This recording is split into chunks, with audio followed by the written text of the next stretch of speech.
Hello there, welcome back, and in today's brand new video back here on the channel, we are doing another ranking. I really enjoyed it last time, so we're bringing it back.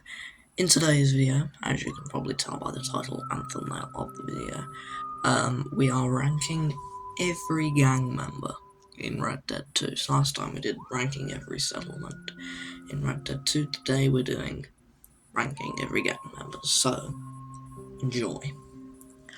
At the 24th spot, or last spot,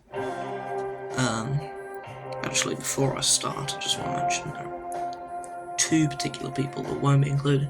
That's Joe and that's Cleet, because they're just not actual gang members, are they?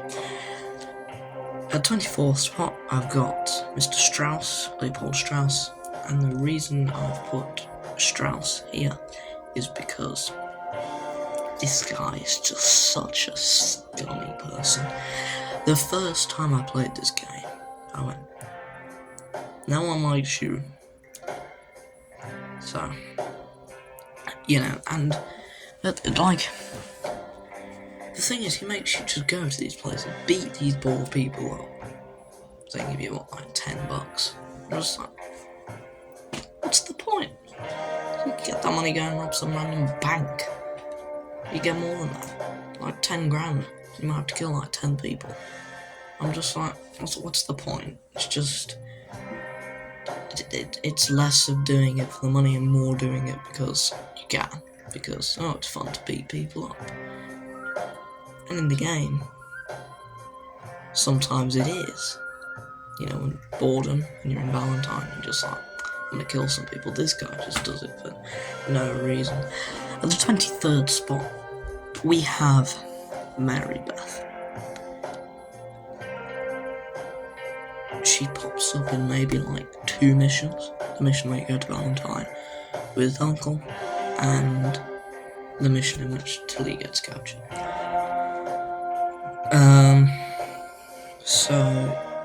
The reason I've got Mary Beth this low on the list is because, basically what I just said, she does nothing.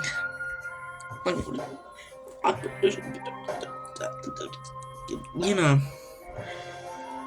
good character, but when you think about it, a bit pointless. Not pointless, because she's a nice person, I think, but,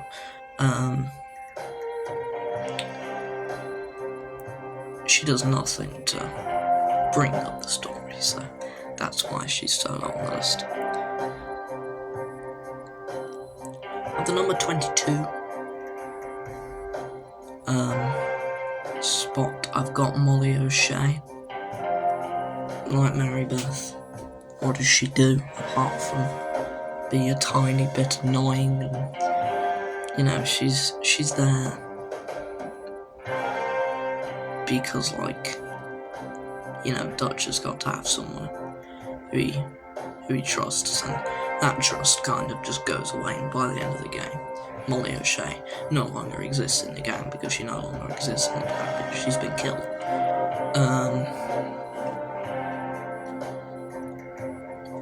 But, again, another pointless character that just, when you think about it, does nothing to bring up the story. I very nearly put her at 23. Because she's just so pointless. At the 21st spot, I've got Tilly. Now, the reason that Tilly is at spot 21 is because, again, she does almost nothing. She does more than Mary Beth and Molly O'Shea. She pops up in 2 missions. That being the Valentine one with Uncle, where she briefly pops up. That's just one of the girls that goes with you. And the one where she gets captured and she's like the main character in that, apart from Arthur, obviously, and Miss Grimshaw. But yeah, I just feel like she has more relevance than the two characters before her, so yeah. At the number 20, I've got Karen Jones. And the reason that Karen is so low is because, again, she does nothing. She does almost nothing. She pops up in 2 missions. The Uncle one and the bank robbery one, just because she pops up in the bank robbery one.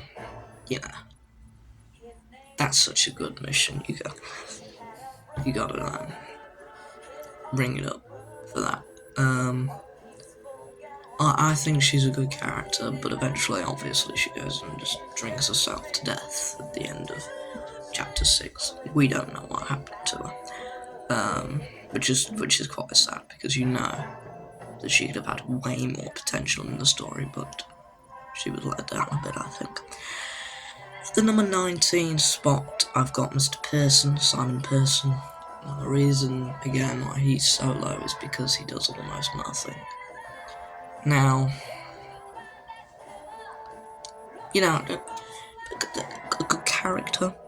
I like Mr. Pearson, he's like the camp cook. He is very important when you think about it.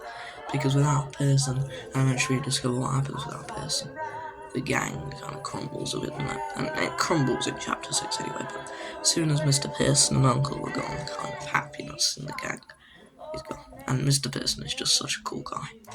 Yes, he is one of the reasons why, in that mission, Arthur almost gets killed, and like all the gang almost collapses because of the O'Driscolls. That, you could say, is because of Mr. Pearson, but at the same time, he is one of the ones who goes, "Are you sure it's safe?" So does Hosea, and so does Arthur. All 3 of them acknowledge that it's not a good idea to do so. But Dutch and Micah insist upon it and do it anyway, so there we go. And it all goes wrong. At the number 18 spot, I've got Reverend Swanson. Now, Reverend Swanson, he's a cool guy. He's pretty good in Chapter 6, where he actually recovers and leaves the gang because he's like, I've changed. This gang is not what it used to be. It's not that good anymore, and he leaves and goes back to the church, which I like. But in Chapter 1, Chapter 2, Chapter 3, and Chapter 4, he is just a drunk who walks around, stumbling around, taking morphine or whatever he was taking. And he was a bit like one of those guys who were just there because, they did something great in the past, and now they're just there because, everyone was like, he did something good, he can stay. He does nothing in the main story, but he does bring himself back at the end of the story, which is what I like. And he goes off and he actually becomes something in his life, where a lot of the others went off and got killed or got captured, or worse. Like Mr. Strauss, who is said to have been killed by Pinkertons in custody. Same with Karen, who went drunk herself to death. Molly was killed by the young people. The only ones who got proper good fates were Mary, Beth, Reverend Swanson, Mr. Pearson, and kind of Uncle. And kind of Micah when you think about it. And Charles and Sadie, they get relatively good fates. Everyone else is dead by like 1915. Actually, we don't know about Tilly. She gets quite a good fate.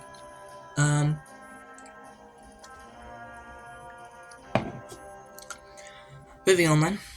At number 17, I've got Mr. Josiah Trelawney. Now, Mr. Trelawney, I really like Trelawney. I think he's great. I really like his gun. But the reason he's so low is because, again, he just does nothing. There's that one mission on that ship with the poker scam. I love that mission. That's probably my favourite mission in the game, to be fair. I love that one. And then he pops up briefly around the game, but he does basically nothing. That's why I've got him so low. He actually leaves the gang at the end. We don't know what happens to him afterwards, so he could have gone off and died somewhere. I don't know. Number 16, we've got Kieran Duffy. Now, I watched a video earlier that didn't count Kieran Duffy as a gang member. I'm just, why? He's technically a gang member. The gang let him in. Now, after his, mission where he, pops up, when you go to that O'Driscoll hideout, after that, mission, he doesn't really pop up afterwards, does he? I can't think of another mission that he actually pops up in. Like, he's in the mission, the O'Driscoll hideout, and he's in that other O'Driscoll hideout mission. And then he's in the mission where he dies, and that's it. And this guy has such a horrible fate. He gets his eyes cut out and his head sliced off. And I'm just like, I did not deserve that. He's such a cool guy, and I think he probably had the most painful death out of anybody in the game, to be fair. So, yeah, I wouldn't exactly want to be him if I was going to be any of the members. I'd probably be Mr. Trelawney. Because, he's the only one who actually gets pretty good fate. We don't know what happened to Trelawney, but there we go. But yeah. Number 15, I've got Bill Williamson. Now, the reason why Bill Williamson is so low is because I like Bill. Okay, don't get me wrong. I like Bill. But at the same time, what does he do? Apart from lounge around drinking beer or whiskey or whatever he's drinking all day and occasionally shooting someone and just walking around camping, getting almost killed by like a Javier, Hosea, multiple times. There's even that one time when, Javier's about to slit his throat and Hosea's about to shoot him. Kind of crazy. Bill pops up in quite a lot of missions, to be fair. He is a pretty important character, especially in Red Dead Redemption 1, where he is literally one of the main antagonists in that game. So, yeah, we got to give him credit for that. So, there we go. At the number 14 spot, I have Miss Grimshaw. Now, I think Miss Grimshaw is a very important character. Susan Grimshaw is a very important character. She is like one of the best hopes that the gang has got. And she's one of the ones that will hope for a better future for the gang. Obviously that doesn't happen, and she's obviously no longer with us by the end of the game. But she still tries to get a better life with the gang, like Hosea and a few other members of the gang. Yeah, she's very important. She's one of the people that, she's one of the people that keeps the place clean, that keeps everyone on their feet, that if you're not doing anything, she's going to call you out for it. She's not going to just let you just sit around and do nothing. She does with Reverend and Uncle a bit, but so does everyone else. If you're filthy, she's going to call you out, and she's going to make you pay a fee for being disgusting. And, pretty good character, to be fair. At the number 13 spot, I have Javier Escuela. Now, Javier Escuela, I think he's a great character. He's a good character. He pops up in quite a lot of missions. The bar fight mission, the poker bully one. He pops up in so many missions, Javier. There's even that one mission. It's just you and Javier, and you go to that little house that these people live in, and these people have invented their own secret dialect, and they're trying to figure out what they're saying. They just kill them all. I love that mission. That's great. It's a side mission, but it's still so good. The reason why Javier is so low is because there's just so many characters above him that are either just funnier or they're better. At the number 12 spot, I have Jack Marston. Now, do I like Jack? No, I think he's incredibly annoying. But when he's like younger and in the gang, he's just like that. He's just a kid who's like stuck in the gang and has no way of actually getting out of the gang unless his family leaves the gang, which I do feel bad for him for. But he is a very important character in a way, because he is like one of those people who have a chance at getting a better life. Have a very big chance of getting a better life.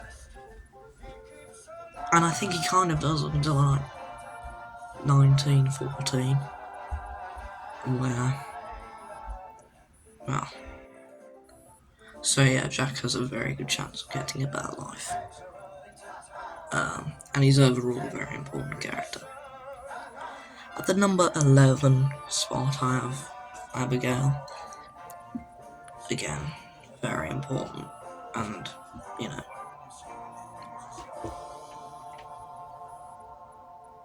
I mean, she's John's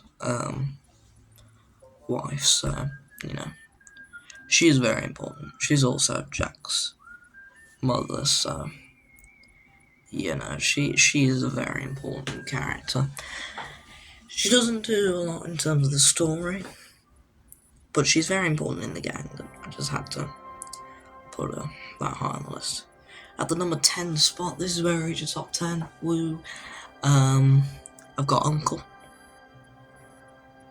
Now, Uncle, he's great. He's so funny. He is the funniest character, by far. He's that old guy who, you know, he's just in there, doesn't really care that he's in there. He doesn't care. He's just there because he has to be. Which I just love. He's just so good. He's funny. He doesn't bother him in that many missions, but that's fine. Because he is just a good character. Plain and simple, good character. At the number 9 spot, I've got Sean Maguire. Now, Sean Maguire is a very good character. He's just funny. You know, he's just like, well, I'm gonna do that, you know. His accent's great, and, you know, he can be annoying at times, yeah, but at the same time, he is just so funny. You know, as soon as he dies at the end of chapter 3, he comes in, depending on where you do it, towards the end of chapter 2, and then dies at the end of chapter 3. So, you know, he briefly pops up, but he's still a member of the gang, and he's still a good character. So there we go. Number 8, I've got Lenny Summers. This is just because Lenny is such a great guy. You know, he's like one of those gang members that have a chance to get out. They do. He does have a chance to get out of the life. And, you know, I do feel bad for him because he's only, like, 19 and he gets blown away at the end of chapter 4. And, you know, it's horrible. And the fact that Arthur, Charles, briefly Javier, and briefly Dutch stop, and Bill and Micah just run straight past, do not even care that Lenny's been killed. That's just like...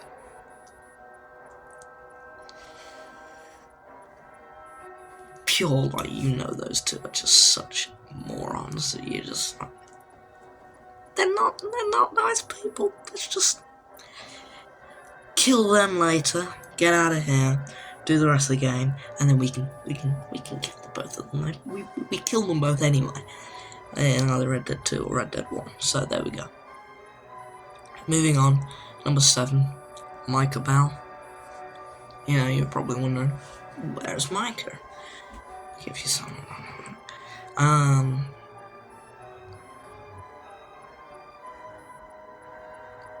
But yeah, Micah Bell. He's alright at the start of the game. He's actually relatively okay. And at the end of the game, he kind of destroys the gang. But this guy is so intelligent when you think about it. He's smart.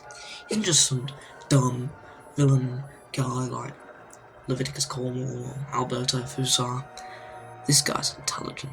This guy knows how to play the gang, and he does it successfully until eventually we get revenge in 1907. But when this game is set in 1899, he does well at convincing Dutch van der Linde, Javier, and Bill, and bringing Joe and Cleet into the gang. And he is very intelligent when you think about it. And, you know, he plays everyone in the gang like a fool, and he knows that he can make a lot of money from being in this gang, so he knows it's profitable, and he knows in the long run it actually is going to help him. Now, of course, he knows that if he leaves anyone alive, then, you know, it ain't gonna be good. And when he does leave someone alive, that being John,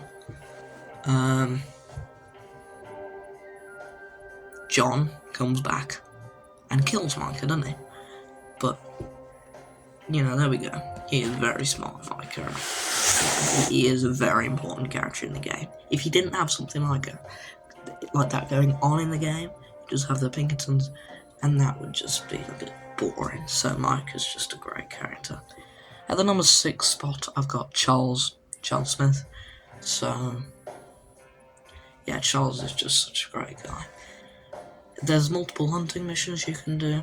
I do like that mission where you go, I think you hunt a bison, some American bison, and you see like 20 or 30 bison that are just being brutally murdered for absolutely no reason. And once you catch up to the culprits, they're like, no, we haven't done anything. You kill the both of them, and Charles is just so shocked that he actually heads back to camp, because he thinks what they've done is so horrific, and what they did do was just so horrific. And those two people definitely deserve to die, and that's what they got.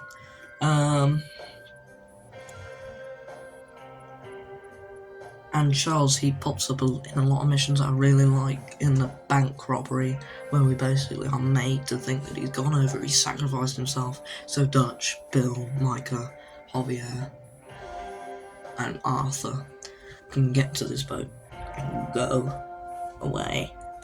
Obviously, he didn't know at that time that it was eventually just going to sink, and they were all going to be washed up on shore to Gorma. That wasn't expected at the time, and, you know, yeah. Charles is just such a great character. But, moving on. At the number 5 spot, we have, so, moving on into the top 5, we have Hosea Matthews. Now, Hosea Matthews, I think he is a great character. A lot of people put him on the number 2, number 3 spot, and at that, I just a bit confused why. He is not the, like, saving grace of the gang that everyone makes him out to be, because he's not. He loves the gang. He loves being in the gang.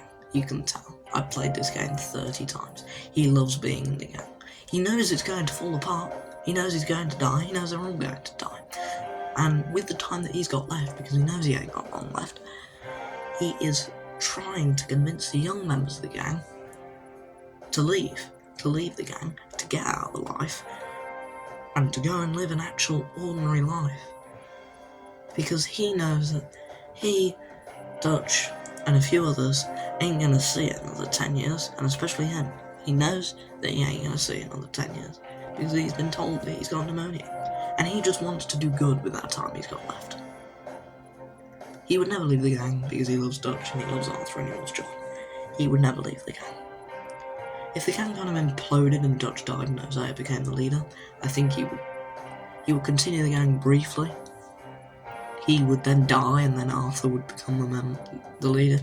You know, it's all confusing. If Dutch died, the gang would not last very long after that, because Hosea would become the leader of the gang, maybe get them to a better location, I don't know, then die, and then Arthur, obviously we know what happens to Arthur, he would then die too, John, yeah, and by then the Pinkertons are probably going to have showed up and killed them all, so, there we go. The number 4 spot, Sadie Adler. Now Sadie Adler, a very important character. You feel so bad for what happened to Sadie in the game, and, you know, she is a very important character, and she does quite a lot in the game. Now, she first pops up at the start of Chapter 3. I mean, she is in the game from Chapter 1 onwards, but she doesn't actually do anything because she's still recovering from what happened to her. That being that her husband was killed by O'Driscolls. She doesn't pop up until Chapter 3. From there on, she becomes a very, very, very important character. Now, if she just stayed, just slummed around, she would be nearly near the bottom of the list, but she didn't, and she became a true gang member. Now, we don't know what happened to Sadie after 1907, but I hope she went and lived a great life after that, because obviously we know John died in 1911, so did Uncle, and Abigail died in 1914, and obviously we know what happened to Jack. He went and became an outlaw, so hopefully Sadie and Charles went off and did their own thing. Number 3, we're out with the bronze spot. Number 3, there we go, we've got John Marston. John Marston, a great character. He is the kind of the secondary protagonist in the game, because obviously in the epilogue you're playing as him, and he is the main character in Red Dead 1, because most of the game you are playing as John. John is very important. He is Jack's dad, obviously, but he doesn't appreciate Jack until he does begin to appreciate Jack, and he realises that this gang, it's over. He knows it's over, and he knows that if he stays in the gang, he ain't gonna have long to live, and neither's Jack, and neither's his wife, Abigail. So he makes the right decision, and after the gang kind of crumbles, yeah, he leaves, doesn't he? And then obviously all that goes down, and then yeah, all that happens. Now here we reach number 2, and I really considered putting this character in number 1, and that's Dutch van der Linde. Now Dutch van der Linde, he's one of the best video game characters I think I've ever seen. He's got some of the best voice acting of any video game character I've ever seen. This guy knows how to act. I can't think of his name. What's his name? Voice actor. I can't think of his name. What's his name? That's gonna bug me forever. I'll figure out his name, and I'll put some writing over the top for like a couple of seconds. It'll just pop up briefly to just say what his name is. But he does such a great job as portraying Dutch van der Linde. What a character. What a character he is. He pops up in almost every mission in the game. And in Red Dead 1, he is the secondary antagonist. Obviously, the main antagonist in Red Dead 1 is probably Agent Ross. But for a lot of the game, it's Dutch van der Linde, isn't it? So, yeah, Dutch van der Linde. Great character. But there is always the number 1 spot. And I'm sorry to the Dutch van der Linde fans, but I think a lot of people that have played this game are going to agree with me. And if you've been watching this video out all the way through and just skip to the end, you know who I've put at number 1. And that's Arthur Morgan. Arthur Morgan. I'm gonna say it. He's the best video game character ever. He is Red Dead 2. Red Dead 2, yeah, the first thing I think of when I think Red Dead 2 is Arthur Morgan. Micah Bell pops up into head, Dutch Van der Linde, John Marston pops up, Sadie probably pops up as well, Valentine, you know, all the peak things that come with Red Dead 2. Obviously, I never just randomly think about Red Dead 2, just randomly just go, oh, Red Dead 2. But, you know, I don't think I even need to say anything. Arthur Morgan is one of the best characters in video game history. And obviously, he pops up in every mission, excluding the epilogue, of the main story in the game. And good, because, you know, you literally play as him, so how could I not put him number one? I reckon if I'd have actually decided to go with what I was going for maybe 10 seconds, Dutch Van der Linde being the best character, Dutch is just such a good character as well. But Arthur Morgan, you know, I'm not stupid. He's great. He's such a good character. A lot of people didn't like him at first, which is understandable, but not anymore. At the time, yeah, I can kind of see it. People were upset. Oh, god damn it, we don't get to play as John, or Dutch, or somebody. Play a random guy. Arthur, I don't know what the story is there, people thought. But yeah, Arthur Morgan, a great character. And with that, I'm closing the notebook with all the rankings in it. I'm taking one last sip of my drink. And that is gonna do it for this video. I hope you enjoyed my ranking. I don't hope you agree. People have their own opinions. You can have your own opinion. You can go, oh, I don't like Arthur. I want Hosea as my favourite character. And, you know, fair enough. Leopold Strauss, what are you doing? But, you know, Hosea, fair enough. I'll give you that one. Next time, if we do another ranking, might not be for a while, and when I next decide to do one, I guess, it will probably be sometime in the future. Obviously, be sometime in the future if I decide to do it. And I'll probably do like every sheriff rant or every saloon rant or something like that, or like a retrospective video on Red Dead 2. I do plan to start doing like a live stream series of Red Dead 1. I don't know if we'll do Red Dead 2, I played that game to death. We did live streams about a year ago on Red Dead 2, but, you know, do I want to do it again? Do I want to start another save? Not really. You know, when you played the game so many times, it I'm sorry to say it does bore you a little bit, you know. I've played that game, that main story, in full, like 25 times, 30 times. It's just ridiculous how many times I've played it. I've enjoyed it every time, but now I've started another save, reached the chapter 3 mark. I mean, I'm a bit bored, to be honest. It's just because I played the game so many times. I'm going to switch to Red Dead 1.